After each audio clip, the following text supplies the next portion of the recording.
What's going on, Vikings fans? It is Skol side back again with another Minnesota Vikings video. As I said yesterday in the video, we are done with week 1. We're moving on, bigger and better things. Some more recent news with the Minnesota Vikings. We just signed George Iloka, free safety, to the practice squad. I believe that's because Anthony Harris had one of the worst week 1s from a safety in a while. Anyways, that's not what we're talking about in today's video. Today's video, I'm giving you top 5 reasons why the Vikings will bounce back in week 2 versus Indianapolis Colts. Let's get right into it.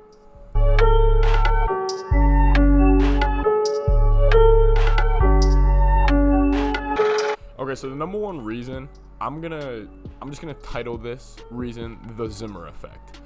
Now, Mike Zimmer as our head coach, he has not coached well when he's had pressure on him, when there's been expectations. He has never really lived up to every expectation. That maybe it's the fan base's fault, but media, NFL, it always seems like when people expect the best from him and they expect a huge game or a big performance from his defense or whatever it could be, the Vikings showing up, last night on the Monday night against Green Bay, and then this past week 1 against Green Bay, the two most recent examples, where the fan base and the media is like, Vikings, here's your chance, go get it. He flops. Now, on the other hand of the Zimmer Effect, it's when nobody believes in him and nobody really knows how to read him. That's when he plays his best. I mean, for example, the whole 2017 season, Teddy gets hurt in training camp. Nobody really knows. Bradford gets hurt. And then you got a dude named Case Keenum leading you to the NFC Championship. That's why I think the Vikings will bounce back, and I think they'll win this week against the Colts. Vegas has us 3-point underdogs. People are probably expecting us to give up 35 points again. However, I think Zimmer, he'll have a good coaching week this week. I think we'll have the guys prepared. And anyways, number one reason, the Zimmer Effect. Reason number 2 is a person, and it's Philip Rivers. And this kind of falls into the Zimmer Effect a little bit because Zimmer always coaches well against Philip Rivers. We saw last year when he was on the Chargers, 7 turnovers. Rivers likes to takes his chances, and the Vikings last year and hopefully this year replicates. They take advantage when quarterbacks give them chances, when they give them a ball in there, when they fumble, and that's what Philip Rivers does the most, more than probably any quarterback in the league. As you saw Rodgers last week, he was only putting the ball in places where it was the receiver or that ball was being caught by nobody. Rivers is the opposite. He'll make it a 50-50 ball at least 3 or 4 times, and we just got to make sure we come down with them. I think we'll be able to take away Philip Rivers and what they want to do. Anyways, second reason is Philip Rivers. All right, my third reason is the young guys, the rookies and the year 2s. I think they are going to have a really big week in week 2. I think they're getting more comfortable. And I think Zimmer realized after week 1, you got to give some of these guys chances. You can't roll out the same team that you did last year. We added a bunch of new guys. Let's use them. Justin Jefferson. Let's see Irv. Let's see Gladney. Let's see Dantzler. Let these guys go. Let these young guys play. I want to see Troy Dye. I want to see James Lynch. I want to see DJ Wonnum. Listen, it's 2020. Nobody really is prepared as anybody else. There's no huge advantage on, being in the league. Yeah, it helps, but let these guys roll. Let's see what the young guys are about. Jefferson, he looked fast in week 1 when he got the ball. Let's get him the ball early and often. I think the young guys could have a huge game. I'm not saying Jefferson's going to go out and have 100 yards and 2 touchdowns. I'm just saying expect a touchdown out of BC, Jefferson, or Irv in this upcoming Sunday. Third reason why the Vikings will win is the young guys are going to show up. All right, now the fourth reason why the Vikings are going to win is that running game. The biggest positive I can take away from that Green Bay game is just how good Madison and Cook looked. It was almost like a thunder and lightning type of thing, but Cook was also still bringing the thunder. And Madison came in, and he looked big. He looked physical. Cook looked fast. They looked good, just eye test. You won't see it in the numbers. Nobody will talk about it in the media because media only cares about numbers. But I'm telling you, those two, they looked real nice. They looked aggressive. They looked like they wanted to be there. I think the Vikings are going to come out and try to establish that early. I'm not saying that you can expect 200 yards from them, but listen, if the game script goes the way the Vikings wanted to, expect a lot of carries from Dalvin Cook and Alexander Madison, and I honestly expect them to have days.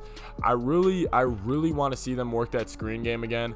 We tried it once last week, and Dalvin got tripped up by a 6th-round linebacker, which was unfortunate, but go to that. Hit Irv in a tight end screen, hit Madison in the screen, hit Cook in the screen game. I want to see the running backs get out in space. Anyways, I think the running backs and just the running back game will have a huge impact on this upcoming game. You're going on the road, even though there's no fans. you always got to establish the run on the road, and that's what Gary Kubiak's been known for. So I honestly expect Vikings establish run early and often. Also, with the running game, I'm going to throw Kirk Cousins' legs in the running game because we saw him get loose. Let's see Kirk get loose again. Let's see him run for a first down. You know, we all know Paul Allen. He's always calling for Kirk to run for that big first down when it's 3rd and 3. I think Kirk's going to get a couple of those late in the game. Anyways, guys, the whole running game and Kirk's legs, reason number 4 why the Vikes will beat the Colts this Sunday. All right, number 5, my biggest reason. And it's not really a reason where it's on the field. It's not X's and O's. It's not players. It's not personnel, but it's urgency. And the sense of urgency for the Vikings right now needs to be at an all-time high because you're going against a really good offensive line group in the Colts, and and a really good running back in Jonathan Taylor. We can't sleep on him. Be ready to take him away. Let Phillip Rivers beat us, and I don't think he will. But the sense of urgency on the Vikings right now in that locker room, in practice, it's got to be crisp. Everything's crisp. This week's huge. You can't go 0-2, and especially if you're looking just in the division this week. The Bears have the Giants at home. We can chalk that up as a W. The Packers have the Lions at home. You could chalk that up as a W. You really want to be 2 games back from the division, and then you got to go play Derrick Henry and the Titans next week, and then you got to go to Deshaun Watson and to Russell Wilson. This is a must-win. If we lose this game, the season, listen, I don't like to overreact after 2 weeks. I'm just being realistic looking at the schedule. Unless you want to have to go rip off 7-8, which I really don't want to put that pressure on them, urgency is at an all-time high, and that's why I think the Vikings will win. I think they'll show up. I think they know that this is it. Like, we need to settle this game at a time. Let's go beat Phillip Rivers. I think they can, and I don't think they're scared of it. I think the sense of urgency, I think they know they're a more talented team. Their urgency is high. You just got to come in there, smack them in the mouth. Listen, urgency is everything in the NFL. That has a huge impact on games. Packers came in last week with more sense of urgency. Like, we're going to go take this win on the road. It's almost like a swagger to you. And I think the Vikings will come into Indianapolis, have that swagger, give it to Phillip Rivers like they did last year. Take away that run game. Don't let the Colts linemen get up to the linebackers, and we will win that game. Anyways, guys, 5th reason is a sense of urgency the Vikings are going to have on Sunday. Anyways, guys, those are my 5 reasons why I think the Minnesota Vikings will handle business this Sunday versus the Colts. Leave a like on the video, comment down below, sub to the channel. Love the just the interaction I've had with you guys lately. Love talking to you guys in the comments. See you guys soon. Let me know what you think. See you guys next time. Skol Vikes.